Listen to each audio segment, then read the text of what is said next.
বিসমিল্লাহির রহমানির রহিম। পুলিশ পদোন্নতি পরীক্ষার্থী ভাই ও বোনেরা, আশা করি সকলে ভালো আছেন। আজকে আমি আলোচনা করব বিষয়ভিত্তিক আলোচনা, ফৌজদারি কার্যবিধি আইনের তল্লাশি পরোয়ানা কখন ইস্যু করা হয়, আদালত কর্তৃক কখন তল্লাশি পরোয়ানা ইস্যু করা হয়, এই সংক্রান্তে 96 থেকে 96, 97, 99 ক 100 ধারা, এই কয়েকটি ধারা আলোচনা করব।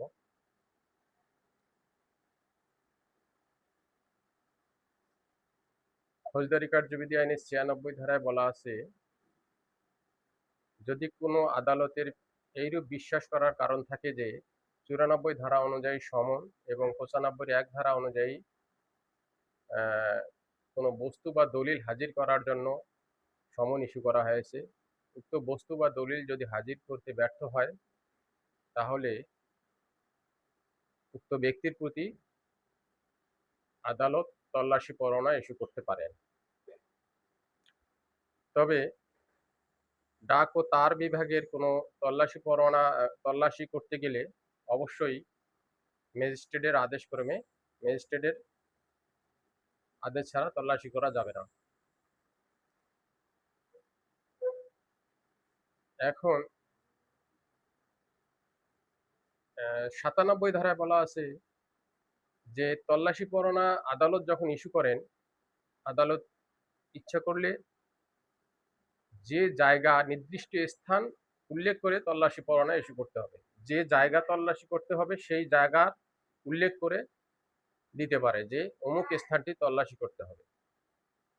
তল্লাশি পরোয়ানায় সেই স্থানের নাম উল্লেখ করে দিতে পারে। এর বাইরে অন্য কোনো স্থান তল্লাশি করা যাবে না।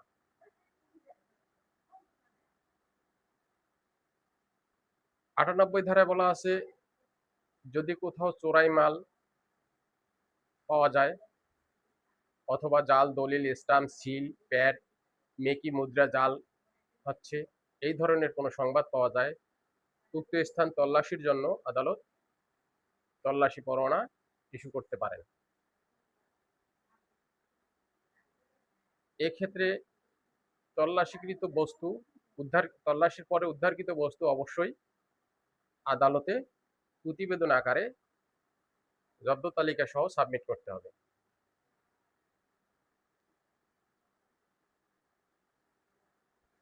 99 ক ধারায় বলা আছে, বাজেয়াপ্ত প্রকাশনা,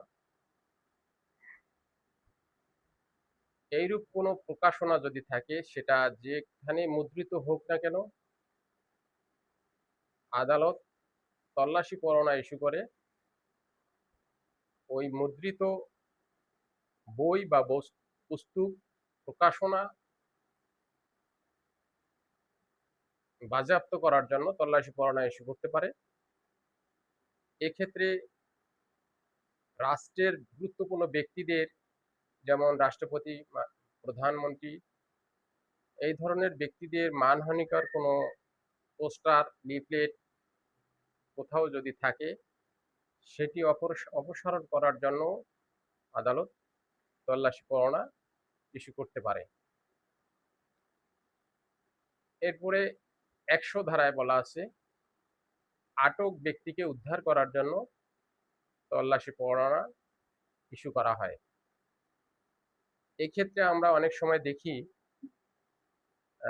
থানায় এসে অনেকে অভিযোগ দেয় যে, স্যার, আমার দুধের কন্যা সন্তান বা দুধের পুত্র সন্তান অমুক জায়গায় আটক করে রেখেছে।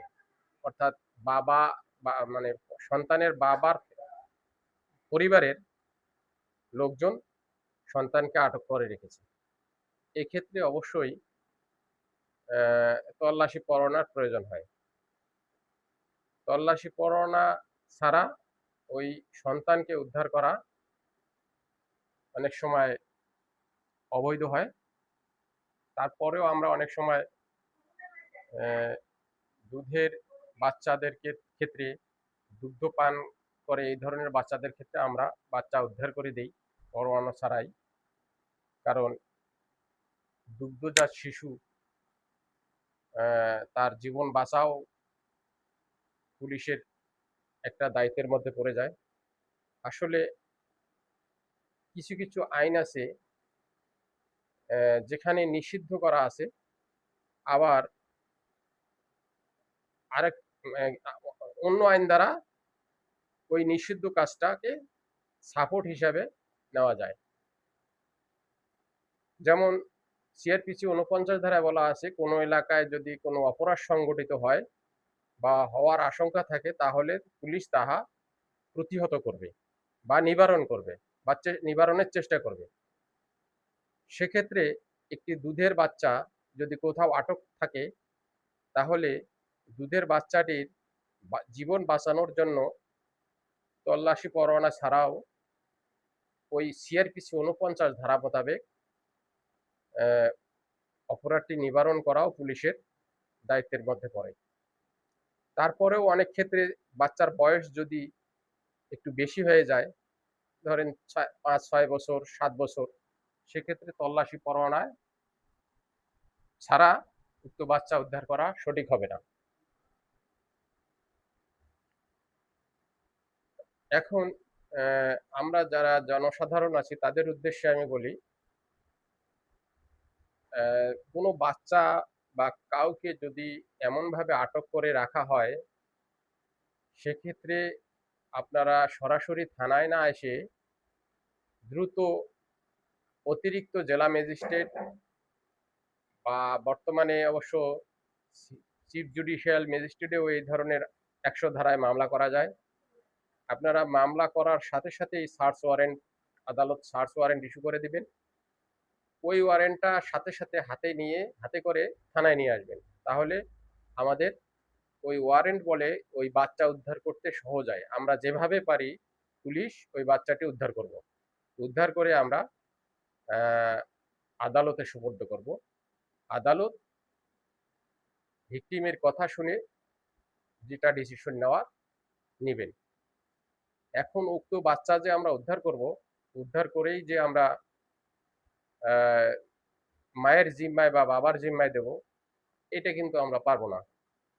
অবশ্যই ভিকটিমকে উদ্ধার করে উদ্ধারকৃত ভিকটিমকে আদালতে উপস্থাপন করতে হবে এবং প্রতিবেদন আকারে উপস্থাপন করতে হবে। তাহলে আমরা আজকে শিখলাম কোনটা? তল্লাশি পরোয়ানা সম্পর্কে।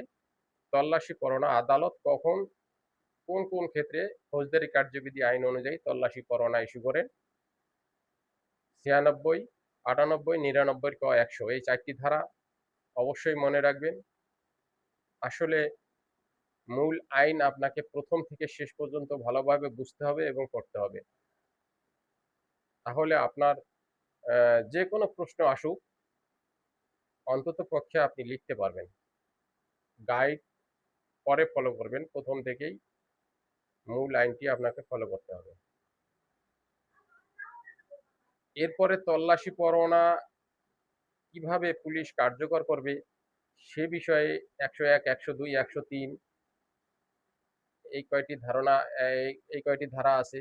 ১৬৫, ১৬৬, পিআরবি ২৮০ এই বিধিতে তল্লাশি পরোয়ানা কিভাবে কার্যকর করবে পুলিশ,